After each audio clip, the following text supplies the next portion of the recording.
La stagione ormai alle porte segnerà per la pallacanestro portogruaro una tappa storica. Per la prima volta infatti il sodalizio dell'Emene si presenterà al via con una squadra senior femminile. Sarà iscritta al campionato di Serie C del Friuli Venezia Giulia, categoria d'entrata per il basket femminile friulano.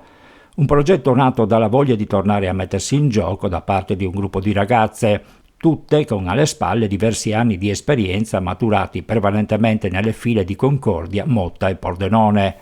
Per la gran parte avevano appeso le scarpette al chiodo in concomitanza con il manifestarsi del Covid, ma adesso, a pandemia conclusa, sono tornate a coltivare il desiderio di respirare il profumo del campo. La squadra è ancora in una fase di cantiere aperto, ma abbiamo fatto il punto con coach Riccardo Pasquale. Ma siamo a buon punto, siamo all'inizio, ma sicuramente le ragazze hanno cominciato con molto entusiasmo, si sono trascinate l'una con l'altra e quindi sia per le presenze sia per il modo di allenarsi io sono molto contento. C'è molto da lavorare e fra poco proveremo anche a vederle in campo in un amichevole e muoveremo insieme i primi passi.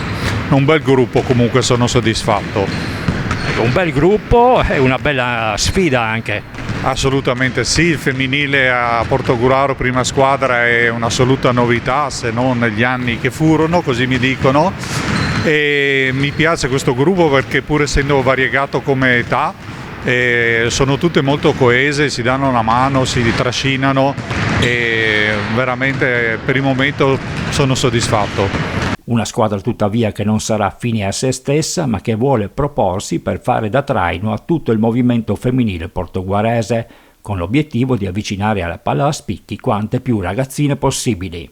L'idea è quella, oltre di divertirsi con il gruppo senior, sicuramente da fare da traino per le ragazze, un gruppetto, quello giovane che sta crescendo, quest'anno c'è per il primo anno l'Under 13 giovanile, e quindi abbiamo anche come idea di fare un amichevole casalinga in modo che le ragazze più piccole possano venire a vedere e porselo come obiettivo, questo sì sicuramente.